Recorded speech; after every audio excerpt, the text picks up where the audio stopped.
Hai semuanya, balik lagi dengan saya Vel dari channel Alur Cerita. Kali ini kita akan merangkum sebuah alur cerita dari film yang berjudul Curti 1918 yang dirilis pada tahun 2019. Film yang disutradarai oleh Alexei Safarev serta diperankan oleh artis dan aktor terkenal seperti Egwene Lamek sebagai Andrei Savitsky, Andrei Fedrik sebagai Oleska Savitsky, Vitaly Salih sebagai Jenderal Mikhail Murafro, Nadia Koveska sebagai Sofia, dan masih banyak lagi. Film yang mencerita tentang sekelompok mahasiswa universitas di kota Kiev yang mencoba membela negaranya di pertempuran dekat stasiun Kurty yang berada di Ukraina. Untuk lebih lengkapnya lagi, mari kita simak videonya. Pada tahun 1917, di mana untuk pertama kalinya negara Ukraina akhirnya mendapatkan pengakuan kemerdekaan mereka dari berbagai negara setelah runtuhnya kekaisaran Rusia yang dilakukan oleh kaum Bolshevik kala itu. Namun kesenangan itu tidak bertahan lebih lama dikarenakan pada tahun 1918 kaum Bolshevik di bawah pemerintahan Lenin mereka melakukan invasi mereka menuju Ukraina, di mana mereka telah menduduki kota demi kota yang dipimpin oleh Jenderal Murafro dengan pasukan Bolsheviknya.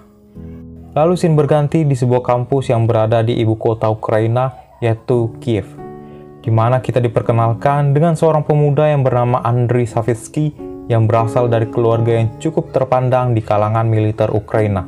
Dan scene pun berpindah di sebuah alun-alun ibu kota Ukraina, di mana pada saat itu telah terjadi pemberitaan mengenai rencana pasukan merah Bolshevik yang mencoba untuk menginvasi ibu kota Ukraina saat itu. Karena atas kejadian itu, seluruh masyarakat yang berada di kota tersebut diwajibkan untuk mengirimkan minimal salah satu anggota keluarganya yang masih muda untuk menjadi anggota tentara relawan, di mana nantinya mereka akan berhadapan dengan pasukan merah yang terkenal sangat garang saat itu. Namun tidak sepenuhnya dari masyarakat di sana yang setuju dengan hal tersebut, di mana kebanyakan mereka telah termakan propaganda yang dilakukan oleh pro-Lenin dengan dijanjikannya kalau mereka akan diberikan kebebasan tanah jika mereka menyerah dan mendukung partai Bolshevik. Lalu beralih ke markas besar Jenderal Force di Prancis, di mana Jenderal Force dan Paul sedang membicarakan mengenai sisi gelap dari usaha Lenin untuk menjatuhkan kekaisaran Rusia, di mana ternyata Lenin dan Jerman telah bekerja sama untuk menggulingkan kekaisaran Rusia saat itu. Lalu di sana Jenderal Force bermaksud untuk mengungkapkan kenyataan itu dengan mengirimkan informasi tersebut berupa pesan surat ke Oleska Savitsky yang merupakan kakak dari Andrei Savitsky, di mana nantinya ia akan meneruskan pesan tersebut ke ayahnya sendiri, yaitu Jenderal Savitsky. Namun pesan tersebut berhasil didapatkan oleh salah satu mata-mata dari Jerman yang bernama Berg, di mana ia juga telah mendukung tentara merah dalam penyerangan mereka di kota Kharkiv, Ukraina. Di mana isi pesan tersebut bukan hanya mengenai tentang Lenin saja, melainkan ada juga dokumen-dokumen mengenai kekuatan Ukraina yang berhasil direbut oleh orang-orang suruhan Berg. Dan pesan itu pun diberikan ke Jenderal Mikhail Murafro yang merupakan pemimpin pasukan merah dalam misi menginvasi daratan Ukraina. Di sisi lain, di saat Andrei dan teman-temannya yang telah berhasil mendaftarkan diri mereka untuk menjadi tentara relawan, di sana Andrei bertemu dengan Sofia yang merupakan gadis yang disukainya. Namun bukan hanya Andrei saja yang menyukai gadis tersebut, melainkan kakaknya yaitu Oleska yang juga sangat menyukai Sofia. Lalu di sana ada momen di mana di saat Sofia mengajak Andrei untuk mendatangi sebuah kafe di kota Kiev, tiba-tiba di sana datanglah Oleska yang mencoba untuk menghentikan Andrei yang sedang bersama dengan Sofia. Di mana Oleska mengatakan kalau adiknya telah diperintahkan oleh ayahnya untuk menyiapkan jamuan makan malam di rumahnya. Dan di sana Oleska pun mengambil kesempatan itu untuk menggantikan Andrei dalam menemani Sofia menuju kafe tersebut. Sekalian di kesempatan itu, ia juga mencoba untuk menyatakan perasaannya ke Sofia. Namun sesampainya di sana, ia seringkali gagal untuk menyatakan perasaannya itu, dikarenakan salah satu pemilik kafe tersebut seringkali memotong pembicaraan yang dilakukan oleh Oleska dengan Sofia di tempat itu.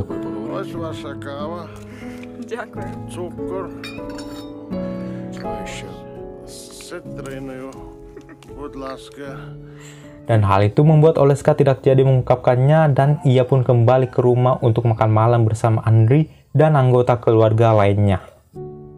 Singkat cerita, selama mereka berada di dalam kamp pelatihan, di sana mereka dilatih keras agar mereka siap dalam kondisi apapun. Serta di sana mereka juga dilatih untuk dapat mengoperasikan sebuah machine gun jenis Valkyr buatan dari Inggris.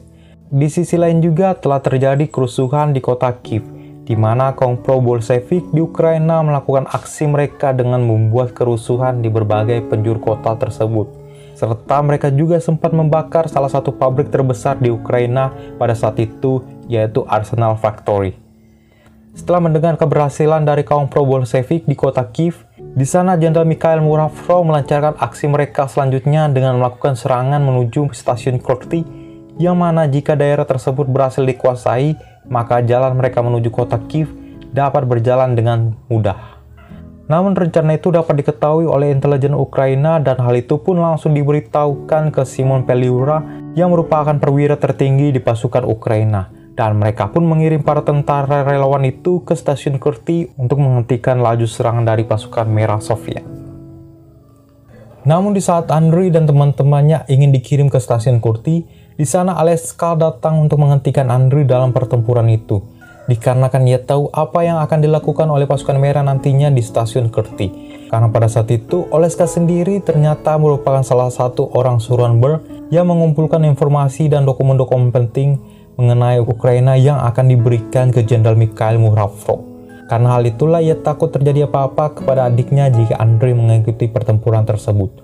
Namun dikarenakan Andriy yang sudah bulat dengan tekadnya, ia pun tetap berangkat ke medan tersebut walaupun ayahnya sendiri memerintahkan ia untuk tidak mengikuti pertempuran itu.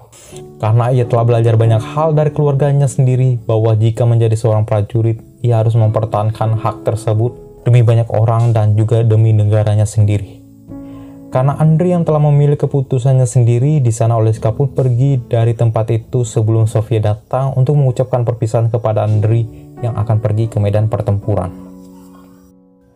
Sesampainya di stasiun Kurty, di sana mereka pun bersiap-siap untuk mempersiapkan strategi dan mental mereka dalam menghadapi pasukan merah yang akan datang di tempat itu. Dan di sana pasukan merah pun datang dan terjadilah pertempuran antara pasukan Ukraina dengan pasukan Soviet.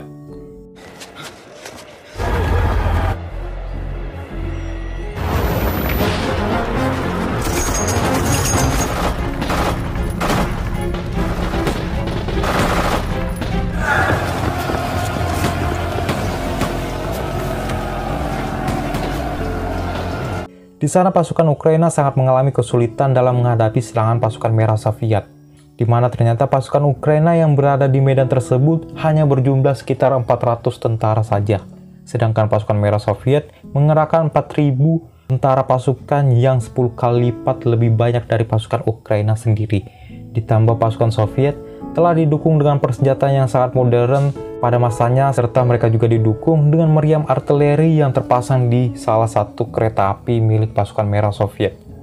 Namun di saat pasukan Ukraina berhasil mengambil alih meriam artileri itu, tiba-tiba situasi di medan tersebut langsung berbalik, di mana pasukan merah dipaksa mundur oleh pasukan Ukraina di medan tersebut, dan hal itu merupakan kemenangan pertama mereka di pertempuran Kurty.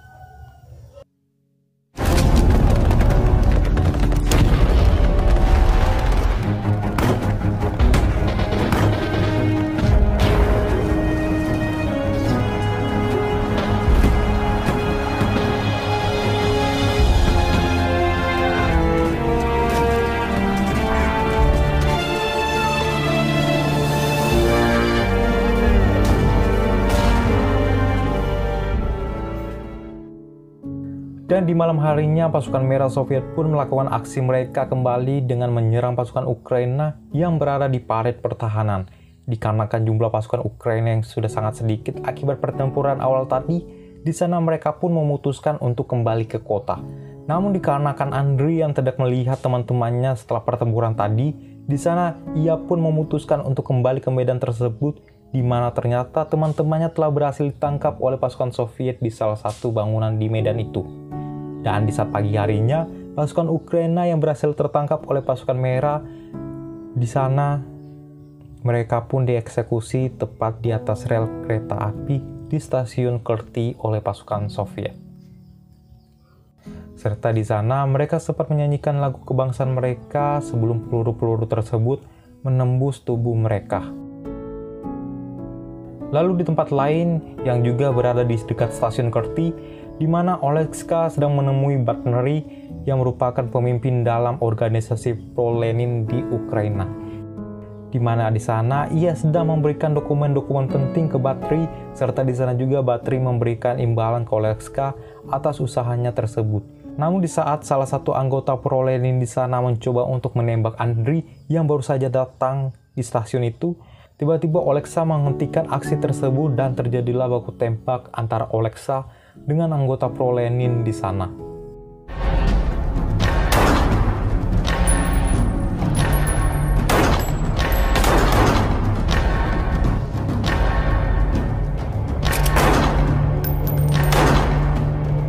Di kejadian itu, Olekska terpaksa harus tewas akibat terkena tembakan dari Batnery yang mencoba menembaki Andriy.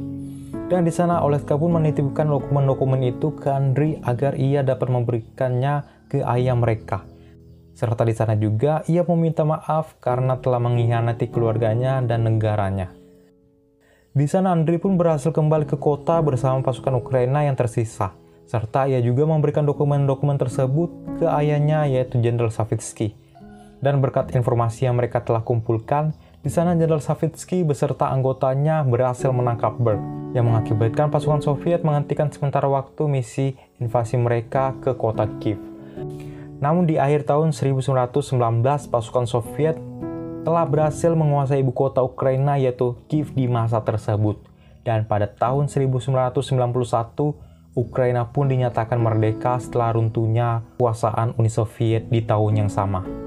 Dan film pun selesai. Oke, sekian rangkuman alur cerita dari film Kerty 1918. Berikan pendapat kalian tentang film ini dengan cara tulis di kolom komentar di bawah. Serta berikan kritik pada channel ini agar channel ini menjadi lebih baik lagi. Oke, stay well, stay healthy, and see you next time.